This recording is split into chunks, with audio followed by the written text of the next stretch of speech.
미스트롯의 김호중 가수. 미스트롯의 가수. 아유, 반갑습니다. 이것도 아닌데. 이것도 아닌데. 미치겠네, 지금. 이거 아닌데.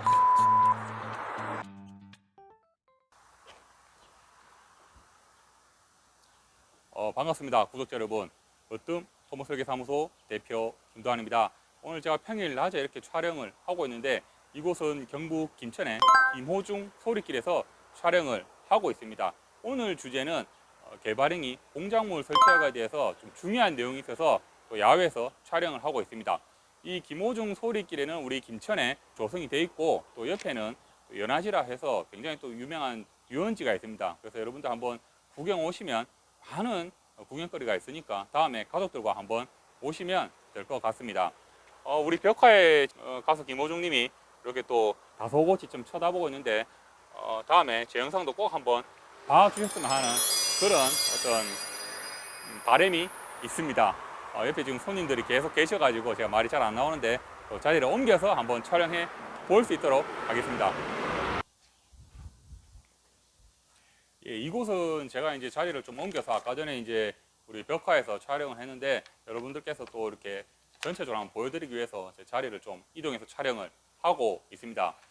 예전에 제가 이제 개발행위의 어떤 종류에 대해서 뭐 예를 들어서 우리 토지 형질 변경이나 토속 채취 아니면 물건 적치에 대해서 좀 말씀을 드렸는데 이 종류 외에도 제가 이제 공작물 그 종류 중에서 공작물 설치허가에 대해서 좀 중요하게 말씀을 드리려고 합니다.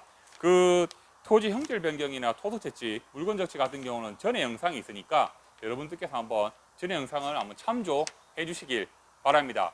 그래서 이제 우리가 정의를 하면은 공작물의 정의에 대해서 말씀드리면 인공을 가하여 제작한 시설물이라고 하는데 보통 공작물이라고 하면은 일반적으로 저희 영역사한테 오는 게 제일 큰 첫 번째 한 가지가 일반 대지, 물론 이제 뭐 건축물이 들어와서 대지인데 거기에 사면이라든가 이런 부분이 있다 보니까 부지 효율성이 좀 떨어지다 보니까 이런 부분을 뭐 보강토라든가 옹벽 시설을 할 때 대부분 저희 용역사무실에 오는 게 이런 부분이 저희가 공작물 설치허가를 받습니다. 이렇게 받을 때는 공작물 설치에 체크를 해주시고 나머지 무게라든가 부피라든가 이렇게 써주시고 그 다음에 사업계획에서 해주시고 저희가 토목 설계를 하는데 이 부분이 가장 공작물 설치에 많이 행해지는 일반적인 형태고요.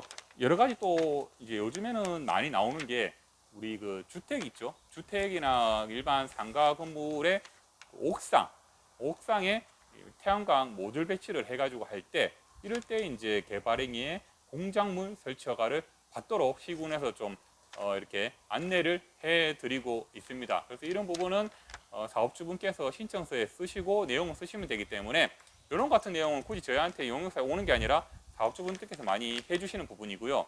이 두 가지가 제일 큽니다. 그 외에 나머지는 뭐 예를 들어서 제가 한번 잠깐 종류가 많기 때문에 제가 한번 잠깐 좀 큰 내용에 대해서 말씀을 좀 드리도록 하겠습니다. 예를 들어서 여러분들이 가장 많이 하는 거는 이제 높이가 4m가 넘는 광고탑이나 광고판 그 밖에 이제 이런 유사한 시설인데 만약 예를 들어서 여기 김호중 거리에 예를 들어서 어떤 김호중 소리길이라는 걸 알리고 싶어서 광고탑이나 이렇게 할 때는 이것도 마찬가지로 우리가 개발행위 허가를 받아야 된다. 공작물 설치 허가로 받아야 된다는 걸 여러분께 좀 알려드리기 위해서 이곳에 와 있습니다.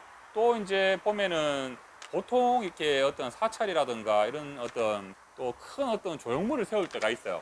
그럴 때도 마찬가지로 우리가 개발행위 공작물 설치 허가를 받습니다. 그리고 또 높이가 6m 이상 되는 골프 시설, 골프장 아시죠? 인도어 골프장.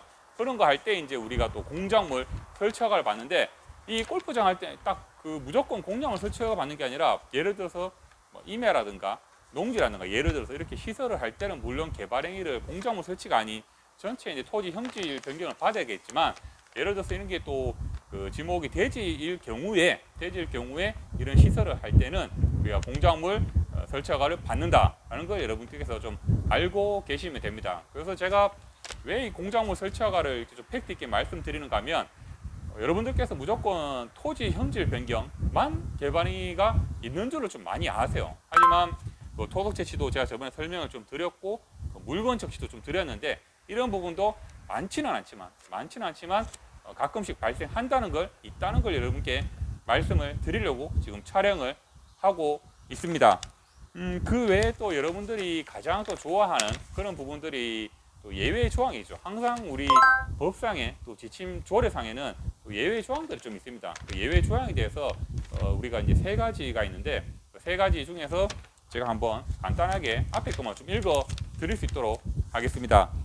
예외 조항에 대해서 예를 들어서 이럴 때는 공작물 설치 허가를 안 받아도 된다는 조항이 있는데, 제가 한번 읽어 드리겠습니다. 도시지역 또는 지구 단위 계획 구역에서 무게가 50톤 이하이거나 부피가 50세제곱미터 이하, 그 수평 투영 면적이 50제곱미터 이하, 이럴 경우에는 또 예외 조항으로 공작물 설치 허가를 안 받습니다. 이 외에도 두 가지가 되어 있는데, 이런 내용은 제가 그 왼쪽 상단에 내용을 한번 올려드릴 수 있도록 하겠습니다. 그래서 가장 중요한 건 여러분들이 공작물이라는 개념이 무조건 대지에 여러분들이 무조건 그냥 행위를 다 한다고 해도 상관이 없다라고 이렇게 생각을 하시는데, 절대 그것이 아니다라는 걸 말씀을 드리고요.